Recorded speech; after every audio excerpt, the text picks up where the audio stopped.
kekuasaan itu dengan berdarah semacam ini di Madiun. Di lubang itu direntangkan tangga, kemudian bupati itu ditelentangkan di atas tangga itu, dan kemudian perutnya itu digergaji perutnya itu sampai putus, dan kemudian masuk ke dalam lubang itu.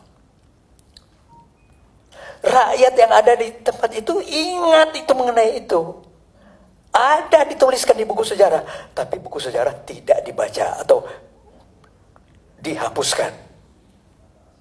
Kita harus ingatkan ini kembali. Kemudian di Desa Pati dan Wirosari, itu umat Islam itu, tokoh-tokohnya sudahlah selesai dibunuh, kemudian mayat mereka itu ditegakkan di atas sawah. Bagaimana cara menegakkannya itu? Bambu yang runcing itu ditancapkan dari anus mereka ke atas, kemudian bikin berdiri. Yang laki-laki, yang perempuan minta maaf juga dilakukan itu, ditusuk juga dari bawah. Kemudian ada satu kejahatan lagi yang lain, ini dicatat.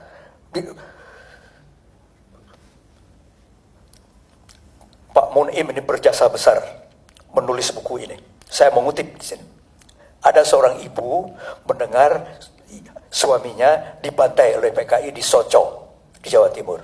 Kemudian bayangkanlah seorang istri dengan 2 orang anak kecil 1 dan 3 tahun mendengar suaminya, kemudian dia ingin mencari suaminya, dengan kemudian membawa anaknya yang umur 1 dan 3 tahun itu pergi keluar desa dan mencari, ketemu dengan orang PKI, dan kemudian di mana dia sebut nama suaminya itu Sakidi.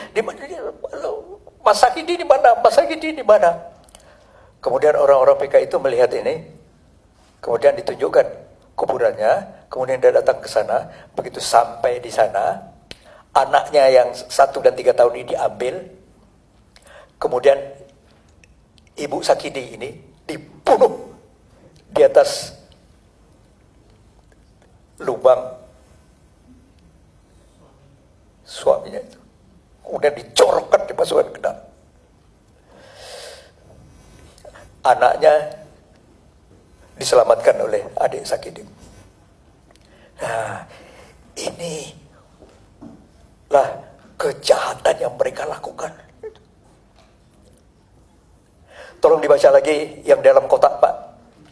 2 masjid berhasil dibakar PKI. Pertama, Masjid Rahmat di kawasan Kembang Kuning, Surabaya, tahun 1948. Kedua, Masjid Agung Trenggalek dibangun tahun 1743, dibakar PKI pada bulan Maret tahun 1949. Terima kasih. Dalam sejarah Indonesia itu belum pernah ada terjadi masjid itu dibakar. Kolonialis Belanda saja tidak berani melakukan itu, tapi PKI melakukan itu. Dan ini dicatat di dalam sejarah, dan mari kita ingat ini sebagai dosa besar PKI yang ini nanti pada satu waktu kalau mereka berkuasa mereka akan lakukan lagi. Kemudian mereka melakukan yel-yel